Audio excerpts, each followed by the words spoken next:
Hello friends, welcome back to our channel. ఈరోజు మనం ఒక మంచి కథ చెప్పుకుందామా?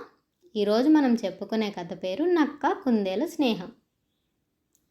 అనగనగా ఒక అడవిలో ఒక కుందేలు ఉండేది. అది చాలా చలాకీగా ఉండేది. దానికి పువ్వులంటే చాలా ఇష్టం. రోజు అడవిలో ఉన్న వేరే వేరే ప్రదేశాలకు వెళ్ళి పువ్వుల అందాన్ని చూసి ఆనందిస్తూ ఉండేది. ఇలా ఒకరోజు కుందేలు గెంతుతూ పూల కోసం వెతుక్కుంటూ వెళ్తుంది. అలా అనుకోకుండా కుందేలు ఒక దుంగలో ఇరుక్కుపోతుంది. ఎంత ప్రయత్నించినా కుందేలు బయటికి రాలేకపోయింది. అదే అడవిలో ఒంటరిగా ఉండే నక్క ఒకటి ఉంది. ఆ నక్క అదే సమయంకి అటువైపు నుండే వెళ్తుంది. నక్క దుంగలో ఇరుక్కుపోయిన కుందేలుని చూసింది. నక్కను చూసిన కుందేలు భయపడింది. కానీ నక్క కుందేలుకి సహాయం చేసి కుందేలుని దుంగ నుండి బయటకు తీసింది.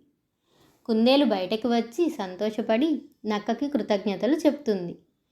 అలా నక్క కుందేలు ఆ దుంగ దగ్గర నుంచొని మాట్లాడుకుంటున్నాయి. అప్పుడు వాటికి సడన్గా ఒక సింహం అరుపు వినిపించింది. అంతే, రెండు భయంతో పరుగులు తీయడం మొదలుపెట్టాయి. అలా పరిగెడుతూ పరిగెడుతూ అవి ఒక జలపాతం దగ్గరికి వచ్చాయి. అక్కడ కుందేలు ఆ నీళ్లను చూసి భయపడింది. ఇంతలో నక్క, "నువ్వేం భయపడకు మిత్రమా, నా మీదకి ఎక్కు, నేను ఈ నీటిని దాటిస్తాను" అని చెప్పింది కుందేలుకి. కుందేలు అనుమానంగానే నక్క మీదకి ఎక్కింది. అలా నక్క కుందేలుని నీటిని దాటించింది. నీటిని దాటాక అవి రెండు అడవిలోకి వెళ్తూ ఉన్నాయి. అలా వెళ్తున్నప్పుడు అవి రెండు ఇలా మాట్లాడుకుంటున్నాయి.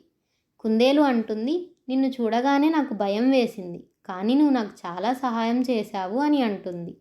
దానికి నక్క, "నన్ను చూడగానే అందరూ ఇలానే అనుకుంటారు, అందుకే నాకు ఒక్క మిత్రుడు కూడా లేడు" అని చెప్పింది. దానికి కుందేలు, "ఎందుకు లేరు? ఇంక నుండి నువ్వు నేను మిత్రులమని" నక్కని హత్తుకుంది. అప్పటి నుండి నక్క కుందేలు స్నేహంగా ఉంటూ వస్తున్నాయి. చూసారా పిల్లలు, మనకు తెలియని వారి గురించి ముందస్తుగా ఏది భావించకూడదు. స్నేహం అనేది ఆకారానికి, వర్ణానికి, భయానికి సంబంధించినది కాదు. సహాయంతో, నమ్మకంతో మరియు మనస్సులో ఉన్న మంచితో ఎవరైనా మంచి స్నేహితులు కావచ్చు.